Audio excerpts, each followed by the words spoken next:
Hello बच्चों, let us read this question. The effective capacity of the network between terminals A and B is.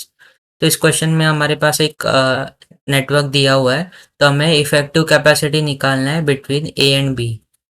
इस question को solve करने के लिए जो की कॉन्सेप्ट हम लोग यूज करेंगे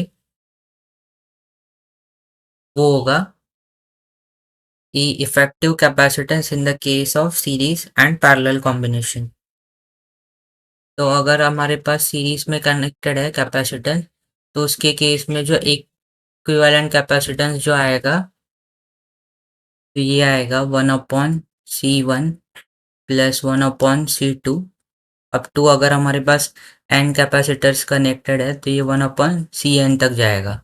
और अगर सपोज हमारे पास ये पैरेलल में कनेक्टेड है कैपेसिटर्स, तो उसकी वजह से जो इक्विवेलेंट कैपेसिटेंस आएगा वो C1 plus C2 up to Cn के इक्वल होगा।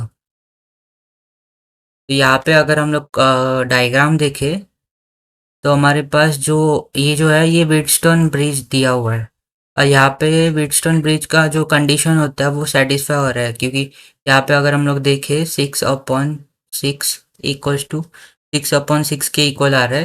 दैट मीन्स हम लोग कह सकते हैं कि ये जो ब्रिज जो है वो बैलेंस है। सो देयरफॉर इस ब्रांच से जो है वो कुछ करंट फ्लो नहीं होगा, तो ये निकल जाएगा।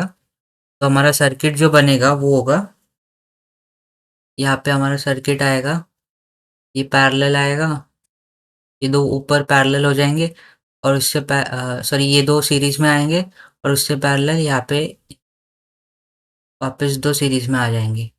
ये 6 है, सबका जो है वैल्यू 6 माइक्रोफैरेड दिया हुआ है हमें, और हमें इफेक्टिव कैपेसिटेंस निकालना है।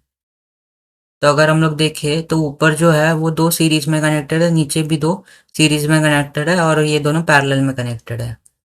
तो अगर हम लोग ये ऊपर वाले ब्रांच के लिए अगर इफेक्टिव कैपेसिटेंस निकालें तो ये हो जाएगा, ये हम लोग अज्यूम करते हैं कि ये वन ऊपर वाले ब्रांच के लिए है, तो ये हो जाएगा C1 × C2/C1 + C2, तो ये हो जाएगा 6 × 6/6 तो ये हो जाएगा 36/12, जो कि आएगा 12 3 जा 36 होता है, तो ये आएगा 3 माइक्रोफैरेड। तो यहाँ पे अभी ऊपर हमारे पास कितना बचा, तो हम लोग कह सकते हैं कि ऊपर वाले ब्रांच में हमारे पास आएगा 3 माइक्रोफैरेड। वैसे ही सिमिलरली ये भी पैरेलल में सीरीज में कनेक्टेड है, तो उसके अक्रॉस भी आएगा 3 माइक्रोफैरेड। ये हो जाएगा 3 माइक्रोफैरेड, और ये भी आएगा 3 माइक्रोफैरेड। अभी ये दोनों जो है ये पैरेलल में कनेक्टेड है, तो पैरेलल के लिए जो इक्विवेलेंट आएगा, तो हम लोग इसको सेकंड वाला कहते हैं। पैरेलल के केस में जो इक्विवेलेंट आएगा वो, तो उसके लिए क्या करते हैं हम लोग, दोनों को सिर्फ ऐड करते हैं, तो ये C1 + C2 हो जाएगा। ऊपर कितना है 3 माइक्रोफैरेड, नीचे कितना है 3 माइक्रोफैरेड, ये हो जाएगा टोटल हो जाएगा 6 माइक्रोफैरेड।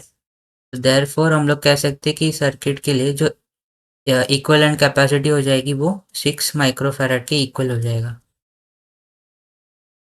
तो अगर अब लोग अभी ऑप्शन चेक करें तो ऑप्शन के अकॉर्डिंग ऑप्शन ए जो है वो हमारा राइट आंसर हो जाएगा।